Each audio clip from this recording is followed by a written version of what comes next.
ladies and gentlemen, and welcome as Para-X presents Keeping the Spirits Alive. This is a show that represents a fresh perspective into the world of paranormal investigating and related topics, and how history plays an important role in keeping the spirits alive. This is your co-host, Chip Reichenthal, and while we're preserving history one location at a time, I'm proud to introduce our host, founder of the renowned paranormal investigative team, Glory Haunt Hounds, Mr. John Telvin.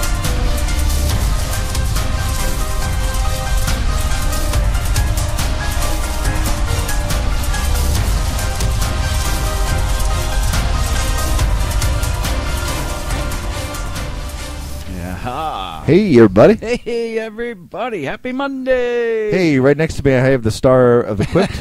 That's right. He just wrapped up a 2-hour radio show, folks, and he's ready to go. The guy, just as John predicted, said, how you doing? And just sat there for 2 hours. It was nice. It's nice. Pete called me before the show and said, hey, John, a couple weeks ago, he's like, next couple Mondays from now, I need to take a nap. Yeah, that's right. Do you have any suggested guests for me? Gotta walk the dogs around the block and stuff. No, we're just kidding. So Chip did an awesome job. Thank you, John. The chat room was having fun, but there were several comments about how great they did. You told some of the stories that we've heard here on the show. A couple, yeah. About the balloon and a few others that we really enjoyed and that his audience probably hadn't heard before. So it was a great time. Yeah, it was, and I thank Pete for that. Absolutely. Great show. Great job, Chip. And Donna. And we have a great show for you this week. Oh, boy, do we. And we have... You say it, brother. You make me say it just in case I mess up the last name. We have James Greiner. James Greiner, who is the author of Last Woman Hanged, which is the story of Roxalana Druce out of Herkimer, New York, in the famous 1834 jail where she had stayed. Has been reported to have a lot of paranormal activity through the years. We're going to talk to him about his outstanding book that details the events leading up to the murder, the events through the trial, and actually how she came to be hanged and all the circumstances following that, and also how this horrific murder case was overshadowed in the same area by the famous Chester Gillette murder, which became the famous book American Tragedy, and later on a movie Place in the Sun, which took place in the same town. I didn't know that. Place in the Sun is about American tragedy, and it's all Chester Gillette murder trial. That we'll talk a little bit about that. But the Roxalana Druce was shadowed by that, such a famous, because Hollywood made that such a famous story, really. And so that's an amazing story. And he's going to be with us in just a few minutes. But before we do that, before we hit our Chipism, I just want to mention what an incredible weekend this was. What an incredible weekend indeed! Wow. Yeah, we were able to raise a whole boatload of money for the victims of Hurricane Sandy, thanks to you guys out there that attended. Yes. And certainly thanks, and I'm going to run a real quick list through, thanks to Mr. Steve DeShavi, Joe Chin from Ghost Hunters International, John Brightman from New England Paranormal, all the wonderful donations. We got tons of donations from Mark Tetlow from Ideal Event Management, from the Ghost Detectives.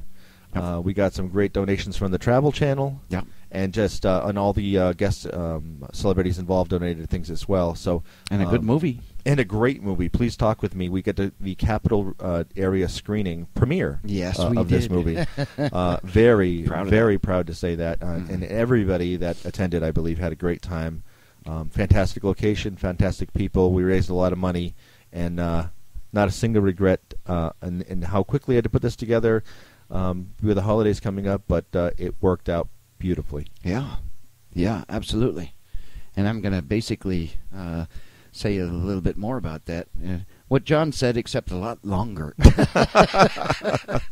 he's not typical Chip fashion. He's not going to pull what I would pull and just say what he said. He's not going to do that. No, not tonight. So let me introduce him without further ado. He is the Monday Night Delight, the T-Rex of Para-X. The Chip will make you flip. Oh, yeah. Mr. Chip Reichenthal with Chipism. Oh, thank you so much, John. And thank you all. And especially a big shout-out and thanks to everybody that showed up Saturday night at the Irish Mist. In the spirit of our show's name, Keeping the Spirits Alive, tonight's Chipism has to do with spirit, generosity of spirit, memory of good spirit, and our platforms. All were honored since we last spoke. My own spirit was truly moved, so moved since that time, and I truly can't recall the last time I've seen so many people of importance in our industry come together through personal sacrifice to help others in a fundraiser we held over the weekend to help victims of Hurricane Sandy. And considering the importance of the personal sacrifice of those who donated their time and attention, I lead with that sentiment, and yet have some other things that I will visit upon first. Tonight we have as our guest James Greiner, and I have the greatest admiration for him. John Tobin's platform, which I honor tremendously, is history, preserving history and its role in paranormal investigation and giving back in its regard. James Greiner is a historian for the greater Herkimer County region and authored a book, a very good book, about the Roxalana Drews murder, and she and her children shot, hatcheted, dismembered, and burned her husband, their father, in and around 1885. And did I mention, it's a very good book. As we speak of authors, I pay tribute to author Charles Dickens and the opening of his A Tale of Two Cities by citing how it is indeed the best of times, the worst of times. Since, as we embarked on a fantastic journey this weekend, honoring John Tobin's dream of raising money for Hurricane Sandy victims, we lost two people over the weekend that had a direct impact on us. Of course, we all feel the loss of actor Larry Hagman, whose work in television and film spanned the entirety of our lives, really, and it feels as a part of our childhood dies with him. But another loss rings deeper for us today. We also lost Betty Wegrin, matriarch to a majority of the filming community of Buffalo and Western New York. I have mentioned Deftone Picture Studios executive producer Mike Schiabarassi as a personal hero and friend, and Betty is Mike's mom. And it really affects all of Deftone Pictures, and his son-in-law Aaron Bush, who runs Paper Ghost Productions as well. So two major film companies that contribute readily and with excellence to the horror film genre are at this moment grasping at the straws of time to try to get perspective on such a great loss for them. Everyone who knew Betty has nice things to say. They are all moved by how her loving force has changed their lives for the better. As John Tobin's platform is history, my platform, in which John is gracious enough to allow me to share, is niceness, positivity toward the living and those who passed. I rarely speak about my days as a sensitive, just how I lost the gift, so I shall today share some advice for those wallowing in the loss of this matriarchal gift to friends of ours. If you see her passing as a transference of energy, it gives all of us a chance to engage her still. These are things you can look for that will prove it to you. I've seen it in all the friends and family I've lost over the years, evidence that she's still around and hearing your prayers, memories, and thoughts of her, especially in the coming year.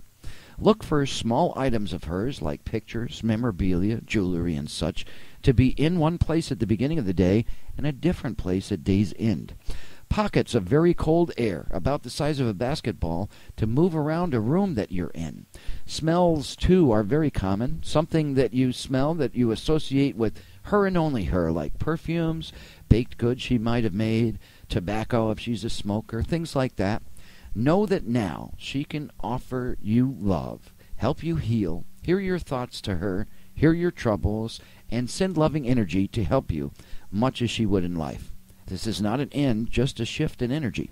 Nobody will send you to hell if you believe this either, especially because it's all about love.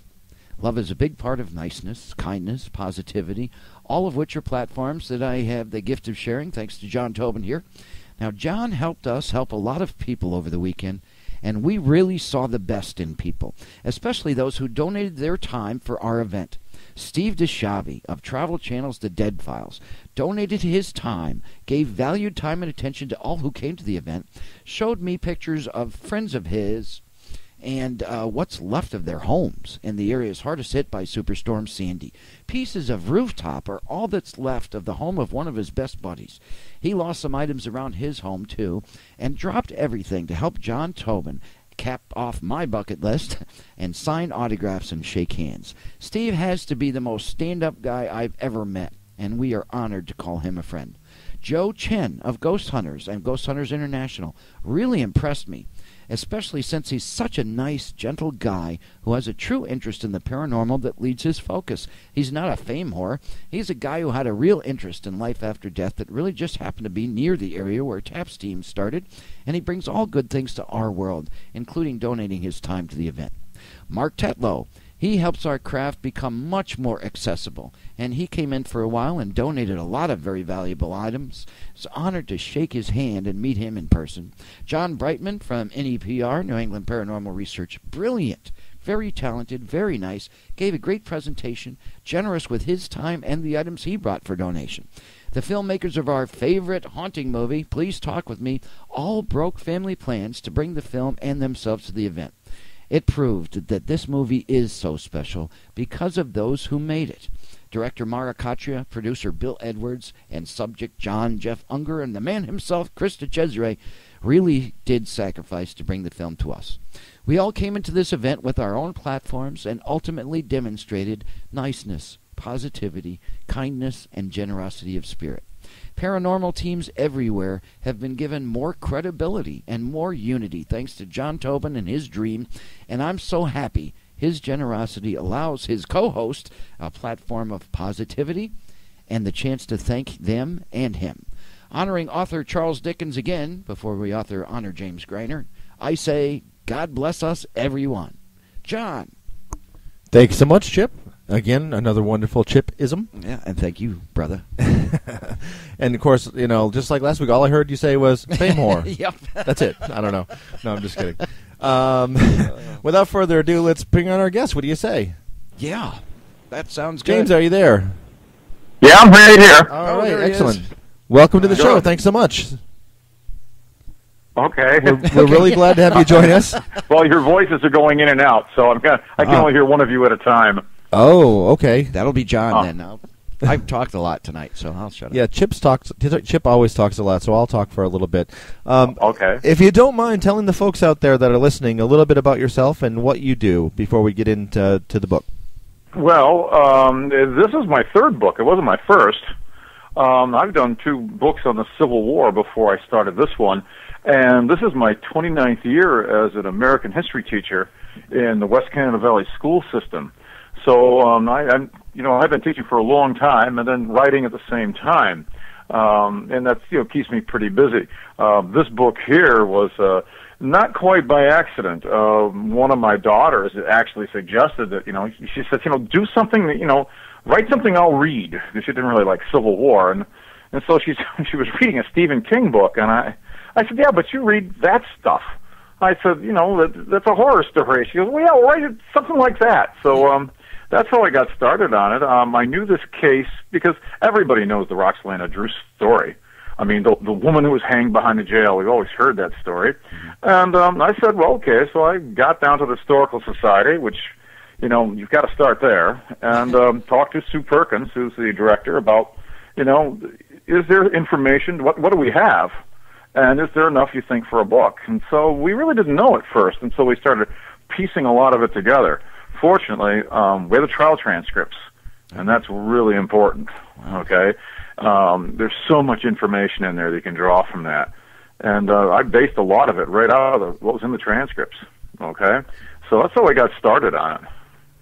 Yeah, that's great when you can go to the Historical Society and they keep all of those records. We've had a lot of one of the focuses we have here is on history, and unfortunately, depending on what you're looking for, a lot of historical societies aren't keeping as many records as that you'd think they might have. But having been to the Herkimer Historical Society and met Sue myself, she's a wonderful person, and they do have amazing records there. So that's definitely you definitely had the resources at your hands, which was a big help, I imagine. Oh, that was a big plus. I relied a lot on some of the newspapers, but there was a lot lacking that I really wish I had. Letters and diaries would have been fantastic, but there are none. And I really looked. I didn't research this thing for 1 year. I was researching it for several years. Wow. So I was really trying to do my homework because, you talked about the Gillette Brown case. There's been a lot of books on that, and everybody's hit that one, but no one's really done anything on Druce. Yeah. And that's why I said, if I'm going to do it, I want to cover all my bases, find out what happened to people, get as much information as I can, because the very worst thing in the world is when you're done with a book, somebody comes up and says, hey, did you know this? Well, no, I wish I did. You're coming up to me now. That's why I've never read a book. Oh, I think we lost him there, John. Oh, hello. I'm not sure what happened there, but we lost our guest. Let me call him back. Okay. You Call him back. If we get him back, I'd like to know what he taught when he taught. Absolutely. Should be just a second. Strange. Just ended without warning. Sure that's a phone and not a connection? Because it just... Yeah, I think so. Sounds like we lost him. Yeah, we did lose him. Absolutely. Says we're calling him back. Sorry, folks, for the technical difficulties. Something dropped there, and I'm wired properly, so I don't know what happened. Yeah, very interesting. Now it's not even, I don't know. Wow. Let me try again. Okay, well, you do that. You do that. I'll say something. Usually as I start talking, they come back on. It always works that way. Again, we really wanted to thank a lot of... I've noticed in the chat room we have a lot of folks that came to the event. Some that regret that they weren't able to. But we knew you were there in spirit, in heart, and in focus. And we thank you. Hello. There he is. Oh, I don't know what happened there. We lost you. I know. somehow. I looked at some paranormal activity cutting me off there. There you go. That's a good. Hey, that's a good thought. I didn't even think of that. It's very strange. Usually, if there's something wrong with the call, something happens. Yeah, but I got a couple beeps here and it was all off. So blank. So I don't know how much you heard of what I said. Most of it. I was just about to ask, as an aside, when you taught, what subjects did you teach? I am an American history teacher. I do the 11th grade. Oh, nice. And I teach a half-year course in the American Civil War and another half-year course in World War II. Wow. Oh, that's so, nice. yeah, I've done that for many years. Wow. See, and also as a county historian, I'm all over the place talking to groups, so about the book or county history or stuff like that. Right. Ooh. So I wanted to ask you a couple of questions, and you said you researched this story to get enough information for the book for several years. And using different resources at, of course, the Historical Society, and I imagine, just like all of us that try to do research, you go to many different sources to gather everything together. I know you said you got access to the court and trial records.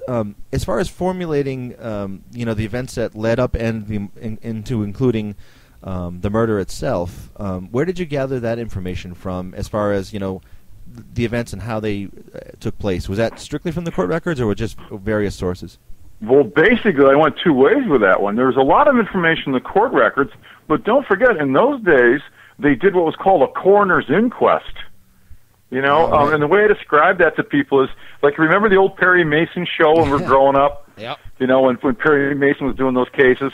Well, basically, that was a coroner's inquest. There's a couple people on a panel, and they just ran the facts by to see if there was a murder or a crime. And the coroner's inquest took place in a little outside of Richfield Springs, and basically all that information was in the Richfield Springs Mercury, an old newspaper, and I could take it word for word right out of there. It was perfect. And so, that worked out real well. Wow. So I got the information from there, and you had to be careful with the local papers because they were sometimes pretty awful in their reporting of this case. The Utica paper, compared her to a backwoods black widow, claiming that this is her second husband that she had done away with. Well, that wasn't true at all. So you had to be careful and weed through some of that stuff. I found that really some of the papers, like in Herkimer, did a very good job reporting it because what was in the transcript word for word was what was in the papers word for word. Oh.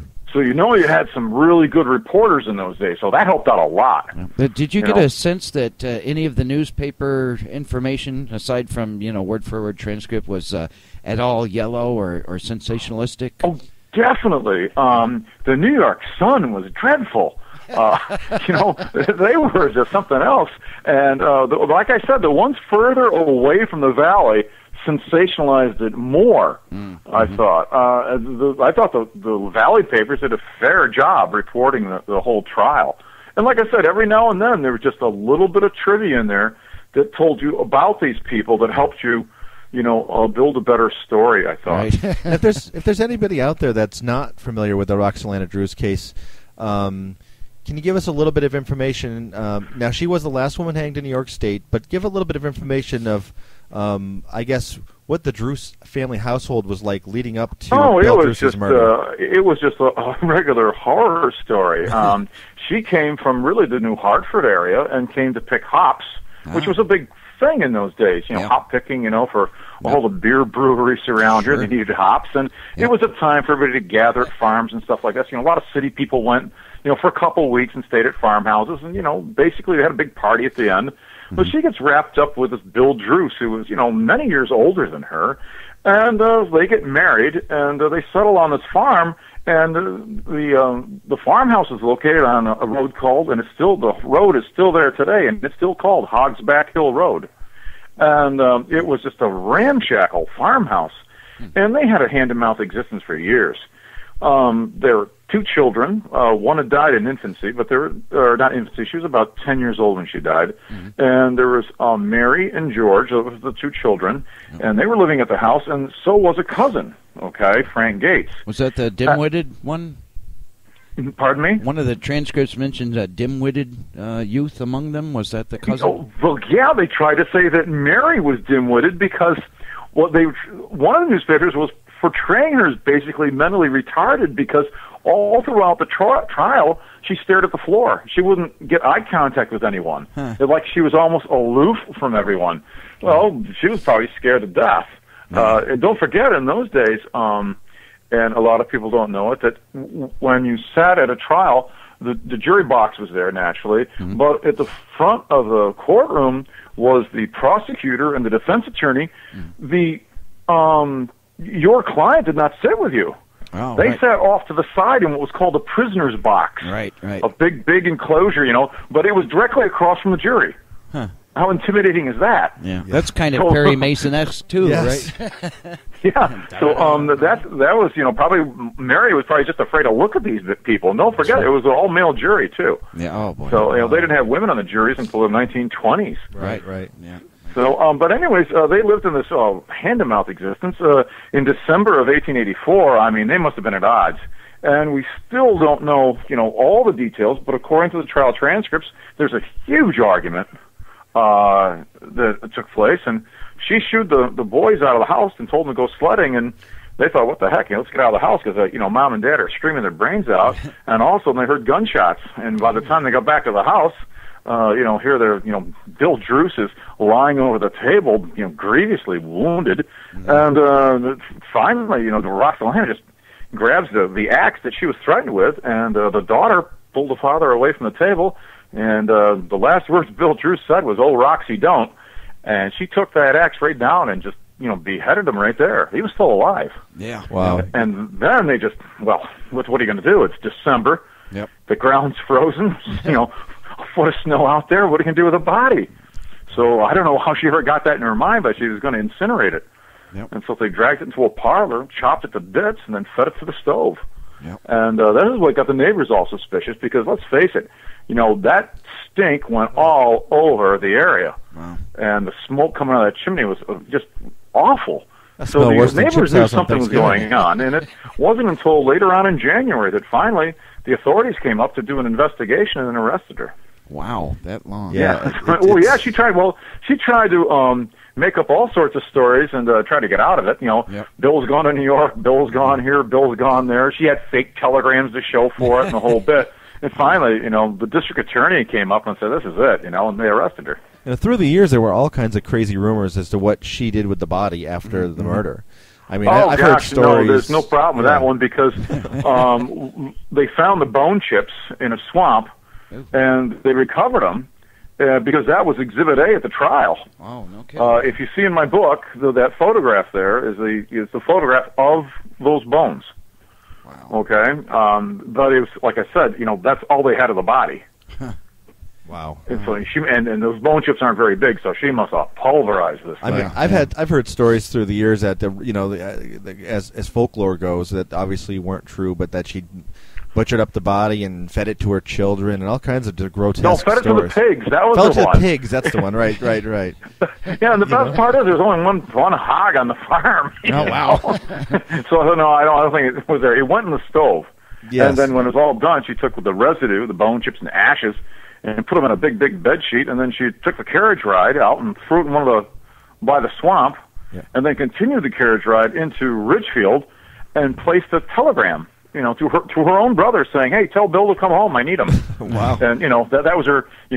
She's making her alibis right there. Yeah. But no, they recovered that sack of bones, and that was evidence. Yeah, no doubt. I mean, that's all they had left, really. Well, that was it. Yeah. Yeah, that's amazing. This was like a case for the district attorney is actually, prosecuting a case with really no corpse, just a bunch of bone chips. And the other thing, too, was he was relying on minor children as key witnesses. Yeah. I mean, the one boy was only about 10, 12 years old, and he's testifying against his own mother. No, that's the first time that's ever happened here. Now, weren't the children forced to? One of the child was forced to shoot the gun, right? Well, yeah. When Frank Gates comes in the house, she thrusts the gun in his hand and says, "Shoot, or I'll shoot you." And so the kid's taking this gun, and his uncle's there on the table, and he shot several times. And he later said he didn't know if he pointed or aimed it, or he didn't know if he hit the wall or anything like that. But the point is, and what the district attorney said later on was, he could have shot him, but she beheaded him and killed him, and there's a big difference there. And again, the boy turned state's evidence. He testified against his aunt. So that's how all that happened. Wow. And then Mary was really an accomplice, because she's the one who dragged the father away from the table and helped her mother get rid of the body, while the boys, brought in wood shingles and covered the windows and stuff like that. So it was an interesting December morning. So as the trial progressed and it got closer to her sentencing, and she was eventually hanged, why do you suppose she became the last woman hanged in New York State? What do you think happened from this occurrence that was it? There was no more hangings of women after this. Well, one or two things really took place at the same time. We had other people sentenced to hang in Herkimer County, but what happened was at the last minute their sentences were commuted, or the case was set aside, or when people like Gillette, when they're sentenced to die, they went someplace else and it was done. This one was like, it's going to really happen. All right. Yeah. One of the things that set everybody off was how botched the execution was. I mean, they never had any gallows here. They had to rent a set of gallows, which was amazing. And no one in the deputy staff had ever seen a hanging. So they just basically thought, well, this is what we have to do. And it wasn't like a trapdoor gallows like in the Wild West or like with the Lincoln assassination, This one was where they drop a weight and it would jerk you, upwards and, crack your neck and kill you. Well, when they put the noose around the poor woman's neck, I don't know if they tightened it enough. When they dropped that weight, it didn't crack her neck. I mean, she strangled to death. Oh, wow. Brutal. It took a couple of minutes for her to die, and, the doctors were there taking the pulse and the whole bit. And, of course, even if you go to the Herkimer, just as a part of my book, I went down to the village offices, and I said, well, I need a death certificate. And they said, for who? And I said, Roxalana Druce, and I gave them the date. And the girl who was doing this didn't even know what she was looking up. And she came back, and her eyes were huge, and she says, is this true? Because it said judicial hanging, cause of death, judicial hanging. She was like, wow. And I said, well, yeah. Well, it was such a botched execution. The movement was out basically for, another way of executing people. And a short while later, they were already working on it. The electric chair came out. Wow, yeah. And that was right after that. So believe it or not, she may have been the last one hanged in New York State. She's the only one ever executed in this county. Wow. So she has that interesting distinction there. Yeah, that's probably not a distinction many people want. Yeah, that's true. No, it's not like I really want to make the history books, but that's where she is. Yeah, that's true. It seemed like people were very, very much out for blood before the hanging, but I think once the hanging occurred and they had to see how gross it was, they said, you know what, we can... So, never mind. But the thing too, it took so long. I mean, this murder was in 1884. Okay. Yep. And then the trial was in September and October of 1885. Right. And then you're going all through the appeals. It's 1886. Yep. Well, finally, in February '87, she hangs. Well, by that time, most people got accustomed to her. She was just a regular at the jail. Right. She set up house. She had a sewing machine there. She had her chest of drawers there. She was making herself comfortable. And it's like everyone was getting used to her and said, oh, gosh, now we got to kill her. Yeah. And that's all over with. Right. So that's one part of it, okay? Wow. Yeah, absolutely. So speaking of the jail, so, a lot of our listeners are interested in the paranormal as we are too. There have been rumors because so many, I think it happens with the history of a building. Now, as they call it, the 1834 jail has had a long rumored history of having paranormal activity inside, and I think it has a lot to do with such famous murder cases being there, the Chester Gillette, Roxalana Druce, and various things throughout the years. As a historian and as somebody that has overseen the jail for a while, what are some of the claims of paranormal activity that you've heard from groups that have been in there? And have you ever? Not many. Most of the people get more of a kick out of the courthouse. They like going over there where the trial was. The groups that have toured our jail come back basically with nothing. Really? That's just the way it goes. But they like the courthouse just for the court, and which is kind of funny because the courthouse and the jail are similar in the fact that there's been so much renovation over the years that they're not really the same structures. Oh, right. Like with the old jail, the Roxalana Druce cell. Gosh, you can't tell where it is. It was in the attic, which is basically closed off. You can't get to it because we got so much insulation piled up in there. But we do know that it was off in one corner because there are charred timbers there where there was a stove fire there when she was a prisoner. But after her trial, the whole back end of the jail was gutted. They took all the limestone cells out and they put the old steel bars in, just like in regular prisons. All the floors were reconfigured. So even when she was moved out there to another holding cell on the first floor, we don't even know where it is. I mean, there's so many different stories going around of where it could have been. Right. That's the one thing that was amazing was that none of these deputies drew pictures of anything or left notes like that. Right. I mean, the Gillette Brown cell, or the Chester Gillette cell, I could take that in a second. Everybody knows where that is, because it was all photographed and everything. Right. And that's, when people come to the jail, that's the first one thing they want to see. Where's Chester's at? Where's the cell? Here it is, Well, but with Druce, you couldn't even tell. I've got to say this, we're only about an hour or so away here in Albany, and I've been wanting to meet you for a while, so I have a million other questions. We have a couple other things we have to do on the show, but I'd love to talk to you again, maybe sometime in person, and catch you at one of your presentations. I think that this is a great book, and can you let people out there know how they can get a copy of the book if they're interested in reading it? Basically, just get a hold of the Herkimer County Historical Society. They're marketing it. They're like my first ones on my list. Just recently, Barnes & Noble has expressed interest in it, which is, that's really nice. I'd like to do a nice book signing for them sometime. That always helps out a lot. But the Historical Society in Herkimer, New York, and their website's right out there. Okay. They're doing a lot of the selling for me while I'm teaching school. And I think I saw a Last Woman Hanged Facebook page, too. I did. My daughter did that for me. Yeah, because I'm so inept with computers. Believe it or not, my first two books I did on a manual typewriter, and this one here I finally broke down and I figured out what WordPerfect was, and I did a lot of it there. But still, I had to rely on my wife to retype it all because I'm dreadful at that. Well, thank you so much for taking the time to join us this week. That's why we have kids. We have kids just so they can do our computer stuff for us. So thanks a ton. Well, thank you very much. I've enjoyed it. The book again is Last Woman Hanged, and you can get that. Contact the Herkimer County Historical Society. I believe you can actually order it on their website too.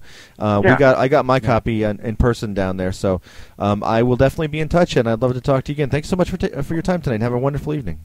Okay, thank you. Thanks. A great guest. Thank you. Definitely a great guest. And guess what we have coming up next? Oh, we have a contest winner, yes? We do. We have a contest winner named Bob Picola, friend of ours, Lori's father. Yes. I like Bob. He's a great guy. I actually investigated with him once, coincidentally, which totally didn't have anything to do with him winning the contest. But No, it didn't. It works out that he did. He's going to tell us some cool how he got interested in the paranormal, and we'll probably talk about that investigation, which I can now only talk about. But we're going to take a little brief song break here, and we will be right back right after this. I haven't played a song since July, so I had the urge tonight. I'm going to play that, and then we'll be back with Bob, and we'll try to round out the show here with Courtney. So it's going to be a fun last 20 minutes or so. Yeah, it sure is. Absolutely. Stick around, please. Please do.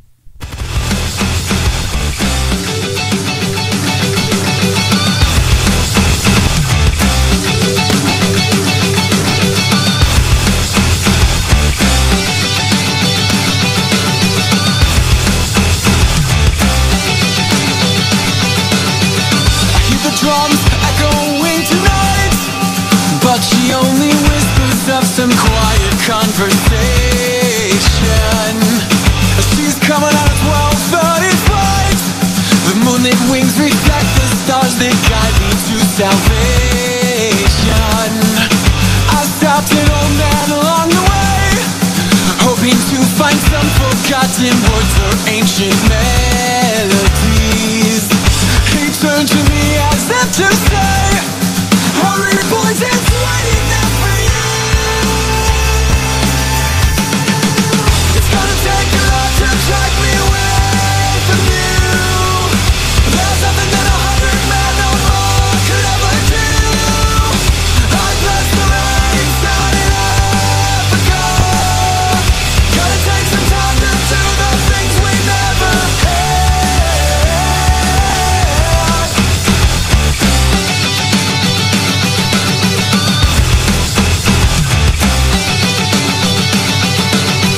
The wild dogs cry out in the night as they grow restless for some solitary company. I know that I must do what's right, as sure as Kilimanjaro rises above the Serengeti. I seek to kill what's deep inside, frightened by this fire that has become. It's gonna take a lot to drag me away from you. There's nothing that 100 men or more could ever do. I bless the rains down in Africa. Gonna take some time to do the things we never had.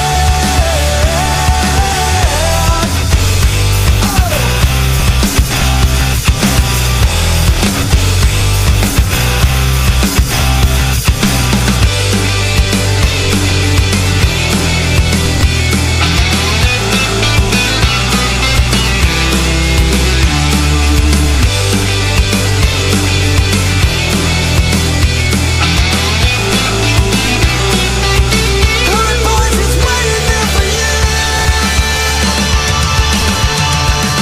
It's gonna take a lot to drag me away from you.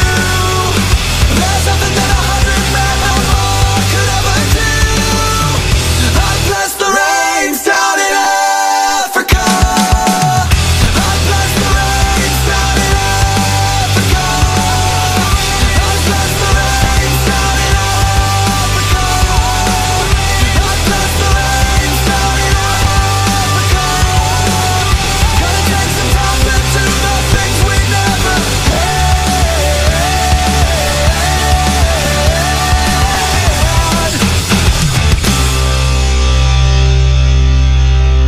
Hey, that was Quiet Drive with their version of Africa, originally done by Toto. Toto. Now it's Bob Picola time. Let me give Bob a call Cool. and see how he's doing.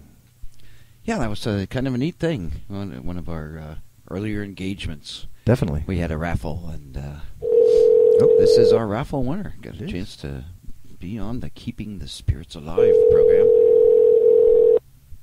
And a good guy to have on, too. He is. Great guy. Plays a lot of music. Despite his daughter. Just kidding. Hello. Bob. Who is it, John? It is. It's John and Chip, actually. How are you, John? I'm doing good. How are you? I'm well. Hey, welcome to the show.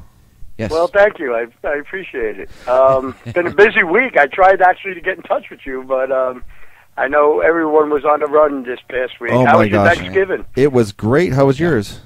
It was excellent, actually. It was very good. Good.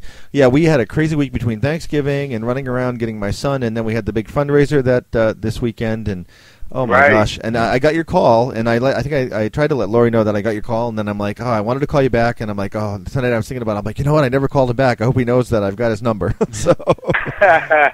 Well, actually, yeah, we were kind of keeping in touch through Lori, so so she called me tonight and let me know that you were going to be calling. Perfect. Yeah. So we were mentioning before that you won the contest to be on the show. As it works out, you and I have actually investigated together before. Yes, that's correct. Up in that motel, I can't recall the name now. It's called the Pioneer Motel. That's out in Castleton. That's right. Oh, he went with you to the Pioneer. Yeah, he did. It was a year ago Halloween. Wow. Yeah, and, that was some night. That was crazy. Is that the night it you was got crazy, grabbed, and it seemed like everyone had some experiences there. But it seemed to go in a negative way after a little bit. It did. Right? It started off kind of normal, and a couple of things were happening. A few people said they saw kind of like shadowy figures and, kind of heard of sounds and movement of stuff a little bit. And then as the night went on, it got very strange, negative connotations. People started feeling weird. I know a few things you were saying that you were feeling really strange. And the night we were all gathered in this one room that had we had all our equipment and everything, and we gathered there between sessions. And why don't you tell the folks some of the things that the weird thoughts that you were getting just from standing in the room? Well, it seemed that something was attracting me to different articles that were in the room. I believe there was an axe or a hatchet or something sitting in the corner there, and something just kept telling me to look at this, and for some reason I just couldn't take my eyes off it. And with that, I was just feeling these very strange, just feeling strange, like the hair on my arms was standing up, and something was happening for sure.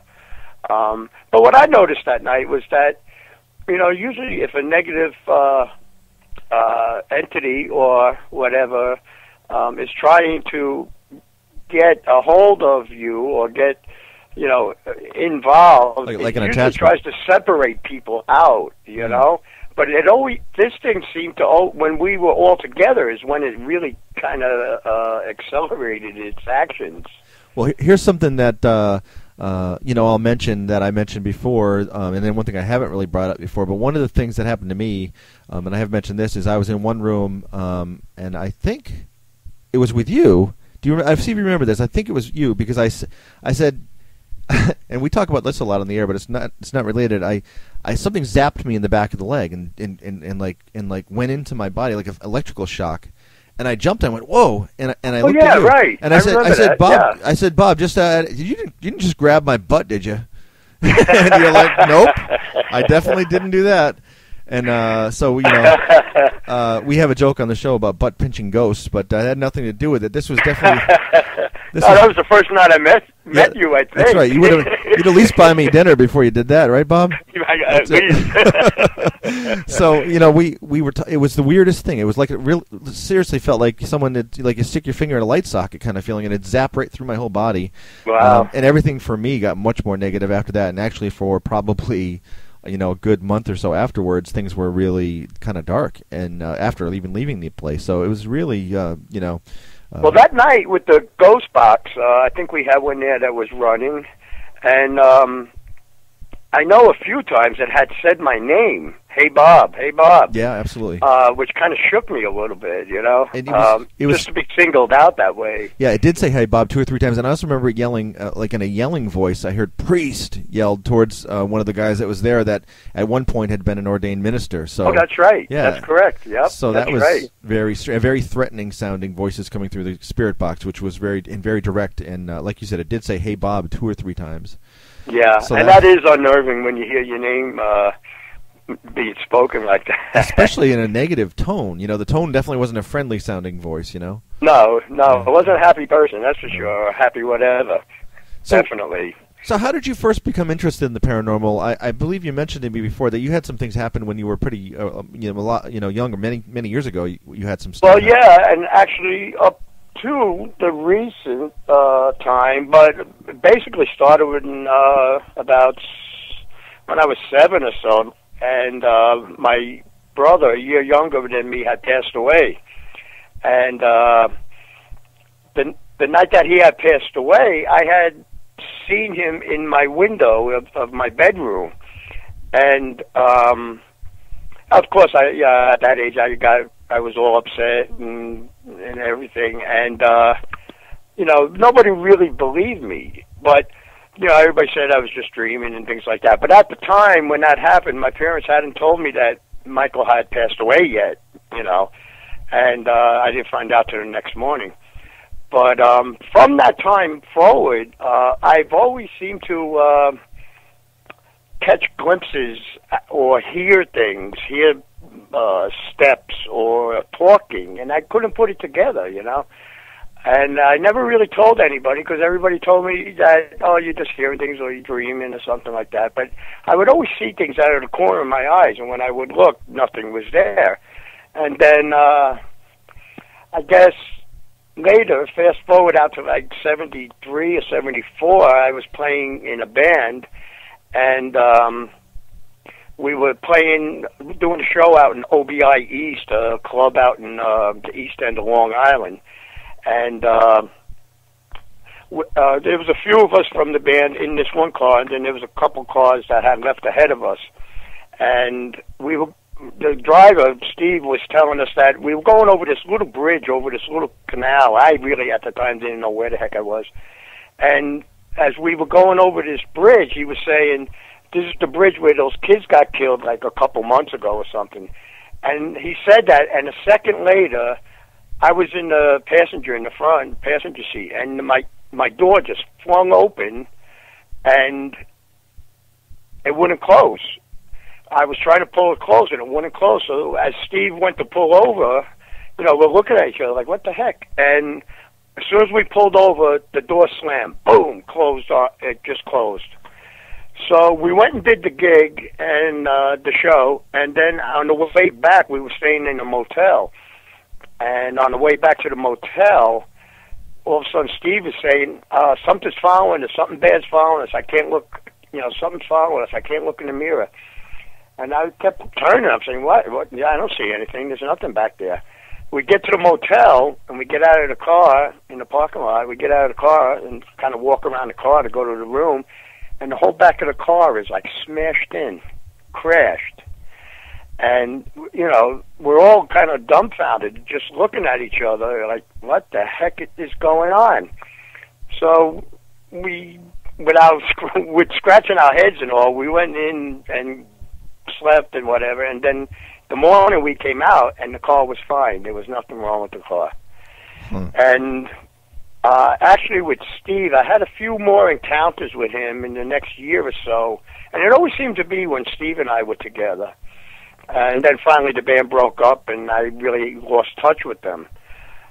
But moving ahead again to 1980, one of my best friends in the whole world had committed suicide. And I had a dog then, an old English sheepdog, and Joe's father-in-law had called me and informed me of what happened. So in the meantime of hearing all this, I had to take the dog out for a walk, and there used to be like this big lot down the road a little bit, and I just would take her out and let her off the leash. So as I'm going down there, of course my head is spinning from hearing this news, and I get out to the field and I let the dog loose, and about 2 minutes later she's disappeared, and I'm calling her and she's not coming back.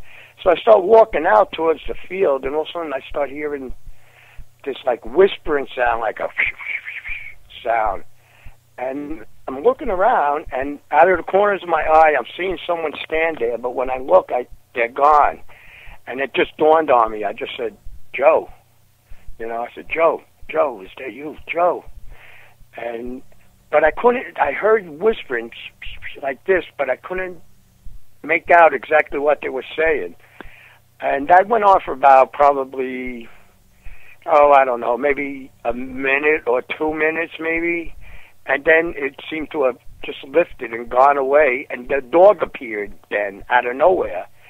And I never could exactly figure out. I think it was Joe. I'm pretty sure it was Joe. He and I were like brothers almost. We were always together. Right. And then later on, my brother-in-law, Joe, had died. His name was Joe also. I guess that was about 95 or so. And when he passed away, I was sitting in my home with my wife, and all of a sudden the phone started ringing, but very erratic and very urgent sounding, like ring, ring, ring, ring, ring, ring, ring, like that. And I'm saying to myself, what the heck is that? So I go over and I pick it up, and again I get that whispering sound, like that. Wow. Like somebody talking, but I couldn't understand. And I just said, we used to call him Joey, Joey, and and I just had this. I knew it was him, and I was like, Joe, wow. Talk to me. Yeah. And but nothing was verbally, communicated back and forth, and then it was gone. And then later on, about 2005 or 2006, my dad had passed away, and the next morning afterwards, I'm sitting in my office and in my home, and the phone started doing that same ringing ding. That ring, ring, ring, ring, like that. And so I get up, and I ran to the phone, and I picked it up, and I heard, it was funny. It was kind of like that whispering, but not quite. And then it sounded like a horn speaker or something. And my father's name was John. My last name is Picola, and it was like a sound saying like John Picola, like echoing. And I knew. I just figured it was my dad just trying to say goodbye or something. I don't know, but I don't know. I always watch when I pick up phones now. Yeah, I bet. I would too. Absolutely. If I ever hear that quick ringing, I'm going to definitely be cautious. Hey, Bob, let me tell you something. We have a segment we do every week or every other week called Haunt Jaunt of the Week with Courtney Mroch. Do you want to? Well, I'm going to bring her on, but I'm going to leave you on too, if that's cool with you. Yeah, sure. All right, awesome. Let me give Courtney a call and bring her on to the Haunt Jaunt of the Week.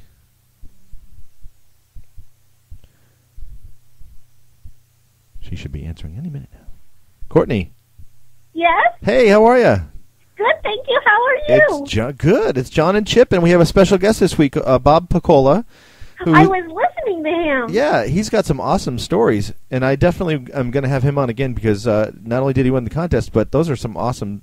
have you ever heard this about what they call phantom phone calls? I've heard about this throughout the years. Oh, I'm sorry. Go ahead. Oh, I was just going to say I had experienced one myself, so it was interesting to hear about his. Oh, no kidding. Can you tell us about yours a little bit? Yeah, it was after my mom passed away, and I think it was the day that I had first learned of her cancer. It's kind of a traumatic day, as you might expect. That night, she died around 3 o'clock in the morning, weird time. But it wasn't the day she died that I got the anniversary phone call. It was the day we first learned of her cancer. And for about an hour, the phone just kept ringing. I mean, ringing and ringing, and we'd answer it. And it was like how Bob described. It was a different silence. It wasn't the same kind. We checked all the phones. We were trying to figure out if something was wrong, and it wasn't. And I honestly think it was her trying to call somehow and get in touch. So it was very interesting listening to his experience. Yeah, that definitely was an interesting experience. And that had happened on several occasions. Hey, Courtney, what is the Haunt Jaunt of the Week this week? I thought I would take us back in time. Well, someplace you can go back in time for Christmas. It's a Victorian area. Maybe you know of this place. It's called the Jekyll Island Club Hotel. No idea. Oh, well, it's in Jekyll Island, Florida. Hey, Bob, have you ever heard of that? Yep. Florida. Yeah. Are you familiar with that location, Bob? No, I'm not, actually, no. Chip knows it. Yeah, I do.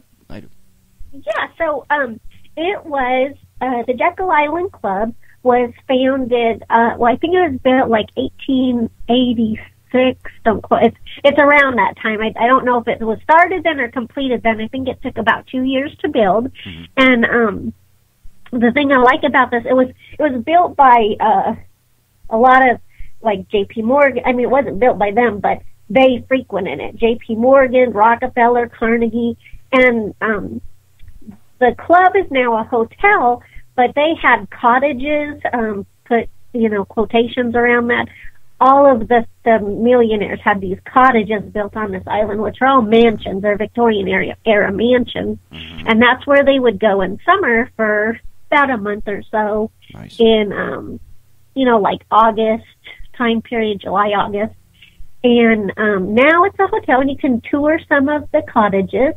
And at Christmas time, there's lots of ghost stories. And the thing I like about the hotel is they put ghost stories on their site. They're very open about any ghost experiences, and there's ghosts in all different rooms, and Very cool. they're very open about it. But if you want to go back, they decorate in the Victorian era, so it's kind of a fun place to go if you want to get a Ghost of Christmas Past. Yeah, no doubt. That would be cool. Hey, Bob, that sounds like fun, doesn't it? Yeah, it does, actually.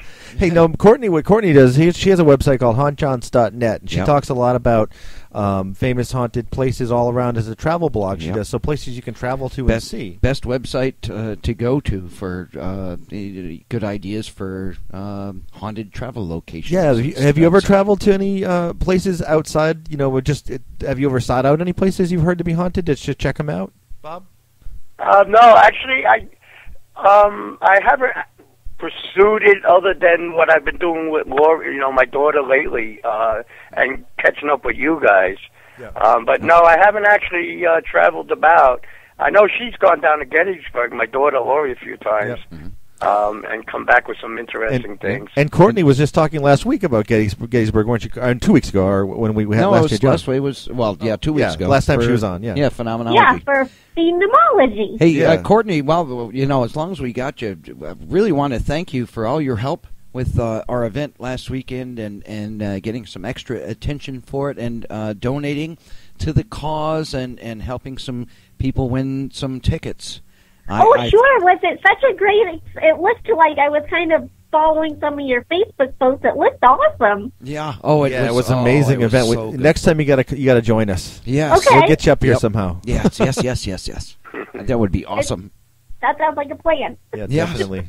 But thank you again. I mean, that meant a lot to us, and we thank you. Sure. So again, what's the name of that hotel? Because I'm going to forget the name. Jekyll Island Club Hotel. Jekyll Island. Is the name in any relation to like Dr. Jekyll? And is there any story behind that? No, but that's why I think I like it so much. You know what the neat thing is about it is you can go to Jekyll Island and hide. Get it? Oh, boy. Oh, that's a knee slapper. I'm slapping my knee. Gotta say something funny. But do they? So you said they have ghost stories. So I'm assuming they're open to the paranormal there. Do they do ghost tours, or do they allow groups to come in and investigate? Do you know?